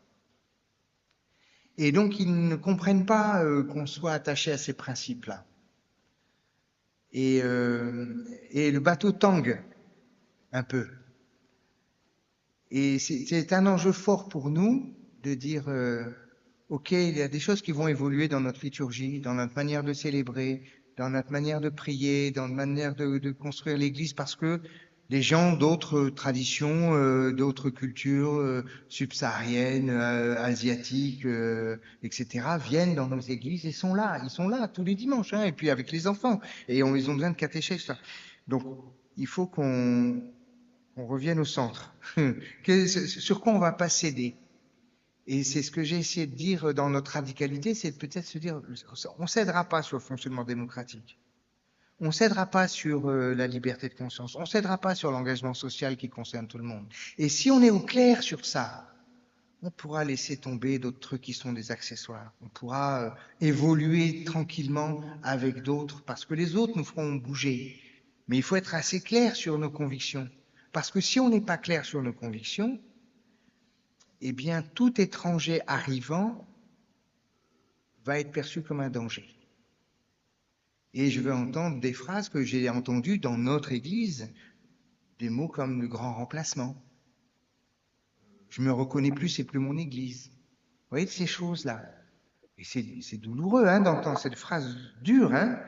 Mais quand on ouvre la parole aux gens, elle s'exprime. Quand on leur donne la parole, qu'on les écoute, ils expriment une tristesse, une douleur, une inquiétude, voire une peur de l'autre. Et ça, c'est ce qu'on entend partout dans notre société et on peut faire autrement. Je pense qu'on peut faire autrement si on est au clair sur nos radicalités à nous. C'est ce qui est vraiment notre constitutif de ce qui on est. Le reste, ça pourra passer. Je vous raconte une petite histoire. Quand j'étais président de l'église évangélique au Maroc, je sillonnais le Maroc parce qu'il y avait des paroisses. J'ai ouvert une paroisse par an, hein, une nouvelle paroisse par an, en 6 ans. Et ça continue. Parce que, enfin, cette église a été fondée par l'Église réformée de France, fin du 19e, avec les aumôneries aux armées, puisque c'était un protectorat. on envoyait un aumônier aux armées, et puis il s'installait là, et puis ça devenait des paroisses. Donc c'était l'Église réformée de France, Église réformée évangélique de France au Maroc. C'est ça son nom. Et puis l'indépendance, la marche verte, 75, les enfants des colons sont repartis en France, et puis en 86, les RF envoient un pasteur pour faire une évaluation, un audit, et puis on dit, bah, on ferme, il n'y a plus de protestants au Maroc. Donc, sa mission, c'est d'enterrer les derniers, de vendre les temples et de rentrer. 1986. Pas si vieux, hein. On était là, quoi, tous. Et en fait, c'est pas du tout ce qui s'est passé parce que dans les années 90 sont arrivés des masses d'étudiants qui, venant des pays subsahariens, n'ayant pas les moyens d'arriver en France, venaient étudier au Maroc parce que c'était en français et les profs avaient été tous formés en France. Donc, ils sont arrivés, dès qu'il y avait une fac, il y avait des étudiants subsahariens qui arrivaient là. Et donc, les églises se sont remplies d'étudiants. Et puis, deuxième vague dans les années 2000, les migrants. Parce que vous savez, moi j'étais au moment du printemps arabe là-bas. Donc la piste tunisienne vers Lampedusa, c'est un peu tarif, parce que le Libye, tout ça, ça devient compliqué. Donc ils traversaient le Sahara à pied, ils traversaient la Mauritanie, ils arrivaient au Maroc pour passer à Ceuta et Melilla. L'idée de se placer en Europe. Et ils se retrouvaient, et puis il n'y avait que les chrétiens qui s'en occupaient, hein, Caritas et le comité d'entraide internationale protestant, ben, on était les seuls à s'en occuper de ces migrants. Et donc l'église était pleine, à craquer partout, de gens qui avaient entre 17 ans et 25 ans, qui venaient de tous les pays d'Afrique, francophones, Afrique centrale, Afrique de l'Ouest. Et il y avait au temple à Casa, il y avait 300 à 400 jeunes tous les dimanches. Le culte durait 3 heures avec des gens qui priaient de toutes les. Et comme il y avait une seule église protestante officielle, tout le monde venait dans la même. Donc j'étais le seul réformé. Il y avait 2-3 vieux et puis des jeunes qui hurlaient pendant 3 heures quoi, pendant le culte. J'étais loin des psaumes. Moi, j'étais loin des psaumes. S'il y avait un groupe de jeunes, il y avait la chorale, il y avait le gros. Et puis tout le monde voulait chanter, et ça durait 3 heures, ça levait les bras, ça se roulait par terre. Et on se disait, mais qu'est-ce qu'on fait pour tenir cette église? C'est un chaudron bouillant. Si vous avez que des jeunes entre 17 ans et 25 ans qui hurlent dans le temple pendant 3 heures, on met que le dimanche après-midi, vous rentrez. Donc, quels sont. Et j'étais le seul réformé, même si l'église a été réformée. Eux, ils n'étaient pas réformés. Des baptistes, et l'église pentecôtiste, l'église de réveil, adventiste du 7e jour, tout le monde était là, quoi. Et chacun voulant son culte à sa manière. Donc c'est comme ça que j'ai fondé avec monseigneur Vincent Landel, on a formé l'Institut œcuménique Al-Muwafaqa, qui est la seule faculté de théologie œcuménique au monde, qui forme les prêtres et les pasteurs au même endroit dans un pays musulman, et qui vit toujours, ça existe toujours. Pour dire, on va donner une colonne vertébrale théologique à cette église quand même, parce que sinon, on va partir en vrille. Donc, il faut apprendre à lâcher prise sur un certain nombre de choses en disant à quoi je tiens vraiment. Et donc, pour moi, la prédication était centrale. La liturgie, ma foi, j'avais abandonné. Au bout de 6 ans, j'étais content de rentrer et de me retrouver à Rocky Pin. J'étais à la maison, hein, je vous le préviens. Ah là là, des psaumes, ah un orgue, ah un culte qui dure 1 heure. Ah, une liturgie normale. Je suis rentré aussi. Vous voyez, dans un maelstrom pendant 6 ans, de se retrouver à la maison, ça fait du bien, je vous promets. Mais quand même, c'est ça l'église d'aujourd'hui. Et dans notre église, on a des gens qui viennent de partout et qui s'attendent à faire comme au pays. Et nous, il faut qu'on sache un peu ce à quoi on tient et ce qu'on est prêt à lâcher. Alors, je crois que c'est pas encore tout à fait encore arrivé au Vésiné, mais vous ne perdez rien pour attendre. Mais c'est un mouvement global. Patrick, qui est au conseil régional, voit bien que c'est une question majeure dans toutes nos églises. Hein. Et il y a des églises qui sont devenues entièrement subsahariennes, de nos paroisses, Église protestante unie de France, à 100% subsahariennes. Et ben, ça fait un choc, hein, quand même. Bon, voilà. J'arrête là, mais donc c'est franco-français, hein, ce que je raconte, pour répondre à ta question. Pardon, c'est très situé localement et c'est pour notre église.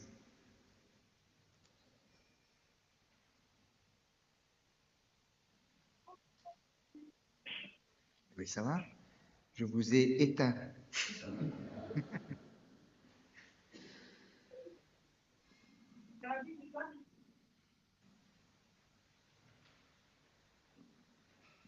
Allez, une dernière question? Non? Par quoi, tu parlais des interactions finalement entre protestants et espace public ou pouvoir politique. Comment ça se passe? Par quel biais est-ce on peut être amené à contribuer au niveau de l'Église, de sa structure plus générale? Quelles sont les interactions avec les gouvernements, les députés? Est-ce qu'on est amené parfois à intervenir? Est-ce qu'on est consulté?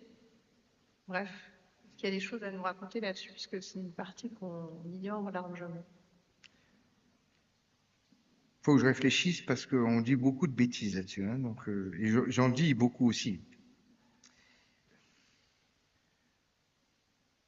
Je regrette un peu le temps béni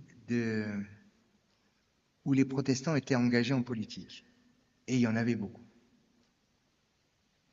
Il fut un temps où au gouvernement, on avait 3, 4, 5 protestants très engagés qui portaient des convictions.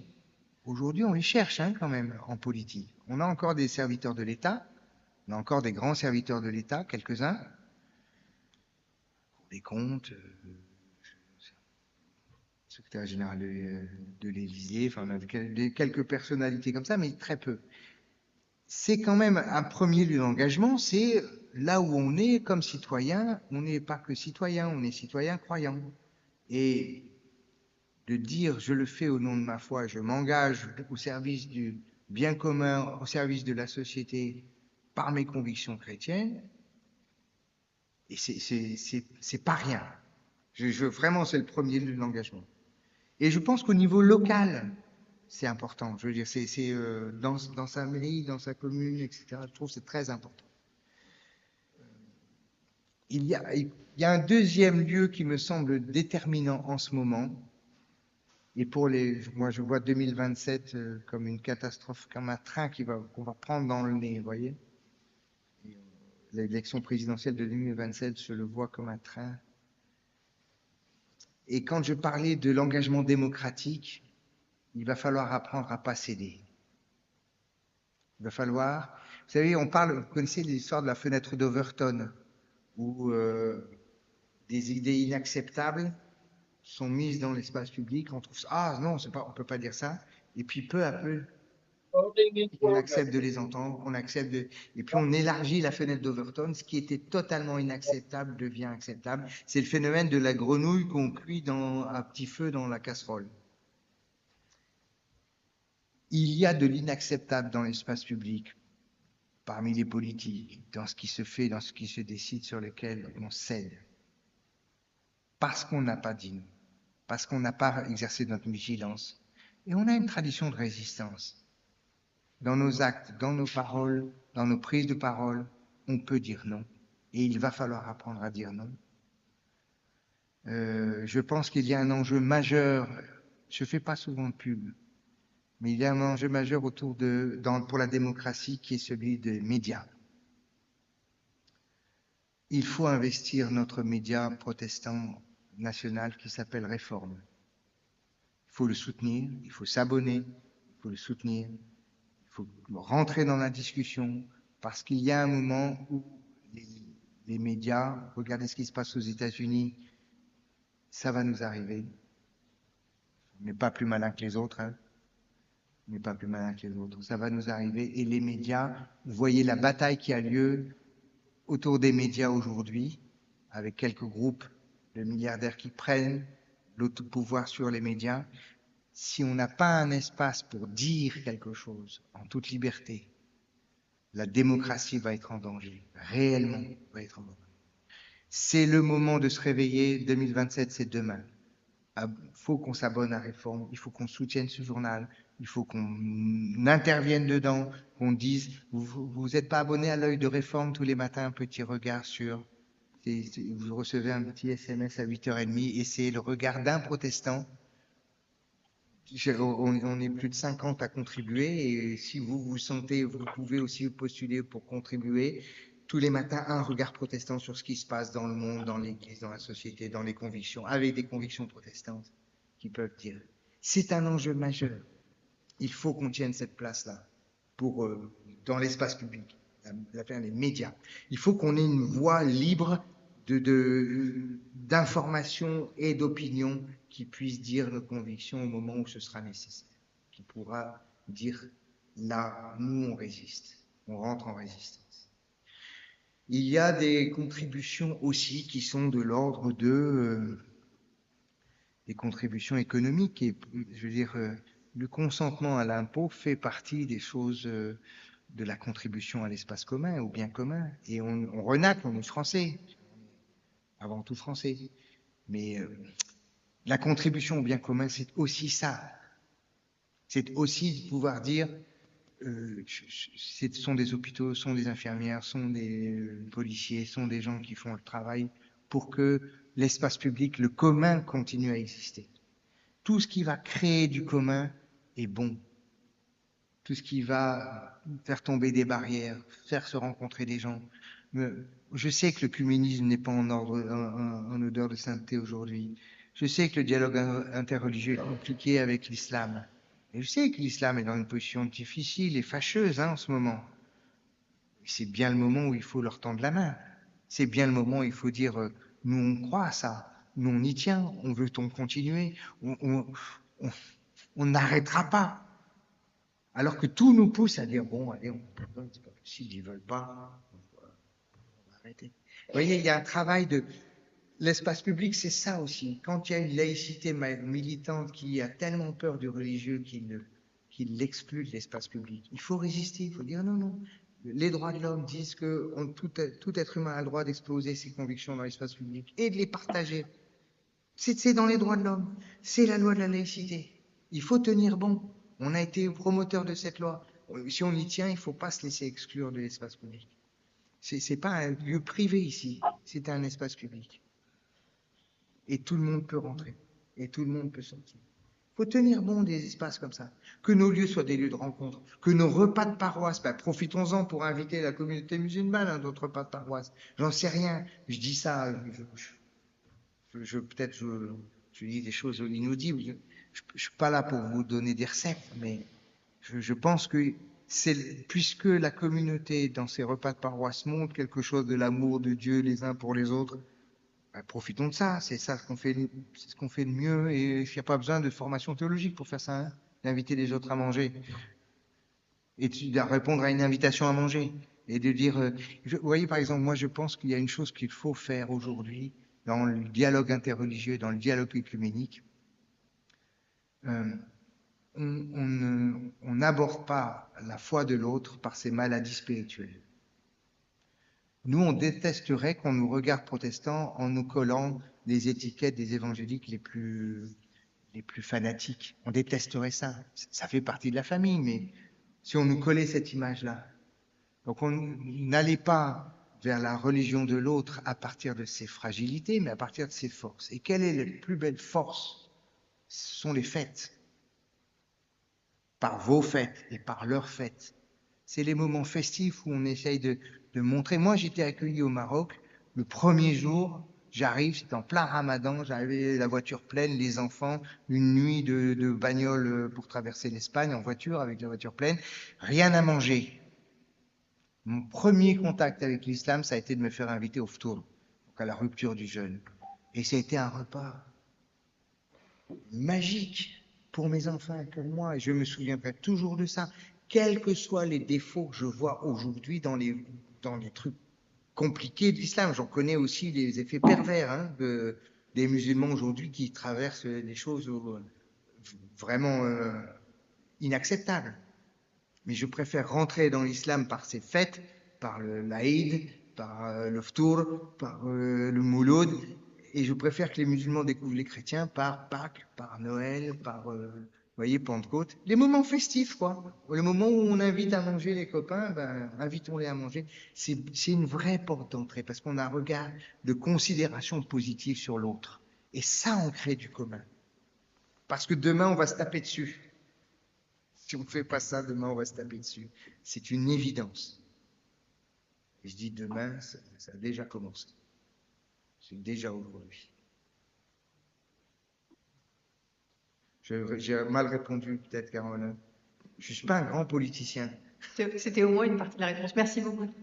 Est-ce qu'il y a d'autres questions? Ou des désaccords. Peut-être vous n'êtes pas Ou est-ce d'accord avec que quelque je chose peux que j'ai peut-être poser dit. des questions autour d'un dessert? Ce qui est aussi une possibilité. Ah, non. Allez-y, allez-y. Je vous vois. Non, c'était pas un désaccord, c'était plutôt l'expression d'une limite. C'est-à-dire la revendication à la résistance, qui d'ailleurs renvoie à la galerie des héros historiques, d'ailleurs, dans laquelle on est bien se retrancher. La revendication à la résistance. Je suis pas sûr d'avoir bien entendu ce que vous avez dit, pardon. Je dis que la revendication à la résistance. Oui. Qui rappelle un petit peu d'ailleurs les héros derrière lesquels on aime bien se retrancher parce que c'est confortable. Enfin, on est dans une époque mémorielle, donc on adore ça. Parfois, ça évite de penser, souvent même d'ailleurs. Le sujet, c'est qu'à un moment, dans le débat démocratique, la résistance, elle se heurte à la limite tout simplement de la majorité.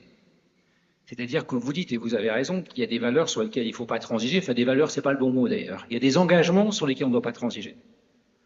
Mais quand dans la société one man, one vote, elle donne une majorité, et que cette majorité, elle aboutit à autre chose, la solution de sortie n'est pas simple. C'est vrai. C'était plutôt ça la réaction. Et l'autre réaction, c'était, étant à l'origine de culture catholique, je reprends votre formulation de départ en disant, et Raoul Brié soulignait que ce n'était pas que d'ailleurs l'Église protestante, que globalement les institutions se marginalisent. Globalement, pour plein de raisons. Est-ce que quand les institutions se marginalisent, est-ce que quand le christianisme se marginalise, la revendication à la différence est le meilleur moyen de conforter la foi chrétienne?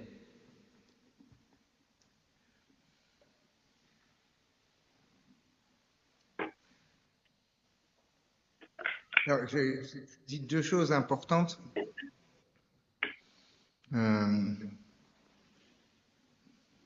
Je prends le temps de réfléchir un peu pour rassembler ce que je pense vraiment. Je pense qu'il ne faut pas se méprendre quand, dans mon propos, je ne revendique pas quelque chose de l'ordre de la différence. Et à mon propos de poser des radicalités de notre identité protestante réformée, ne se jouez pas en contrepoint en disant nous on est comme ça mais les autres sont pas comme ça. C'était vraiment histoire de construire qui nous sommes. Et forcément le voisin il aura peut-être un de nos pieds mais pas les trois autres. Ou deux, vous voyez ça peu importe, je suis pas en train de regarder l'autre quand je dis ça. J'essaye de poser quelque chose sur des convictions fortes, sur quelque chose qui est solidement ancré, et j'ai essayé de le faire théologiquement, spirituellement, c'est-à-dire de le raccrocher à l'Évangile, qui certainement nous surplombe tous. Et donc, ça part du constat aussi que pour entrer dans un dialogue apaisé avec quelqu'un de différent, il faut savoir qui on est. Que le refus de la différence, le refus de l'altérité, le conflit qui essaye de détruire l'autre, c'est une manière de dévoiler sa fragilité soi-même. Plus on est tranquille avec qui on est, moins on a peur de l'autre. Et moins la rencontre est effrayante. Je peux tranquillement être protestant réformé au milieu d'une flopée d'évangéliques comme je les ai connus au Maroc. Je suis resté protestant réformé français, ce que je suis tranquillement, sans vouloir non plus imposer ce que je suis aux autres. Mais je sais qui je suis et je vacille pas trop là-dedans. Ce qui me ramène à votre première question. On est toujours en train de balancer entre l'éthique de conviction et l'éthique de responsabilité. On est là, je fais du Weber un peu à la petite semaine, mais dire qu'on est en train de dire, on est dans une situation historique qui nous implique une responsabilité. Si on joue le jeu démocratique, eh ben, il arrive qu'on perd des élections et puis donc l'autre est légitime parce qu'il est élu par le peuple, etc. Si on contrebalance pas ça de convictions fortes, qui dit, bah, moi je suis ça, et si je suis en train de me renier quand on me demande de faire ça, ou quand on me demande de cautionner que c'est en train de se passer, eh bien je vais perdre mon âme là-dedans. De même, si je suis uniquement dans mes convictions et que jamais je rentre en dialogue avec personne pour dire bah j'ai pas forcément raison sur tout, alors je vais faire de l'Église une secte. On va se protéger, on va dire restons entre nous. Vous voyez qu'on est dans ce balancement des deux, et moi j'ai pas la solution. Je veux dire, chacun mettra le curseur là où il pense devoir le mettre. Je suis pas le dispensateur et je refuserai à quiconque de l'être pour qui que ce soit. Chez nous, on pense pas à la place des autres, donc on va être tous un peu responsables du choix qu'on fait de là où on met le curseur. Mais donc certains, c'est pour ça que la pluralité interne à l'Église elle est nécessaire.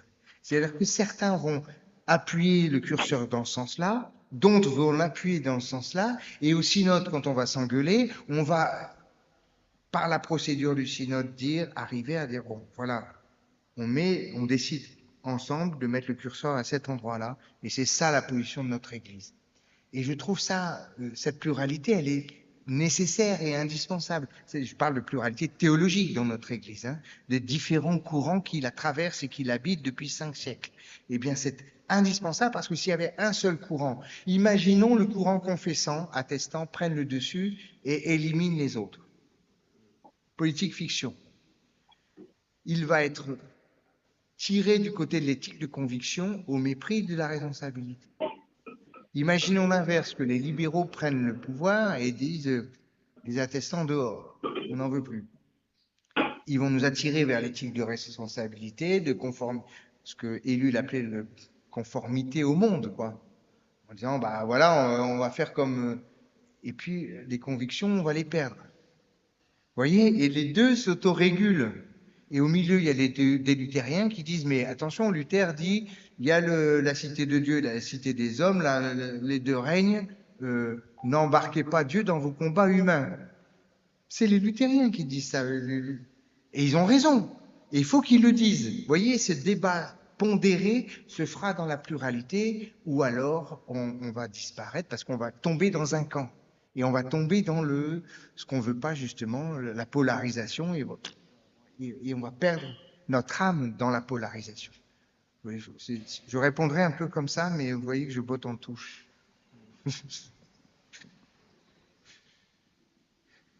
Juste pour répondre à la deuxième question, puisqu'on a regardé le film de Bonhoeffer l'année dernière à Chatou, la réponse à la deuxième question, c'est Bonhoeffer pour moi. Voilà.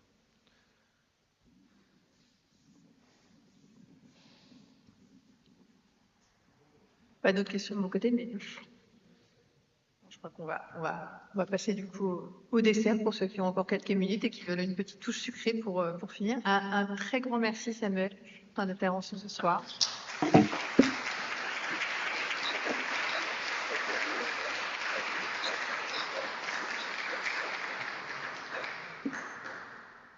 Je vous remercie. Si et bon dessert alors. Il y aura peut-être encore des questions, mais il est déjà tard. Après on fait ça autour d'un verre.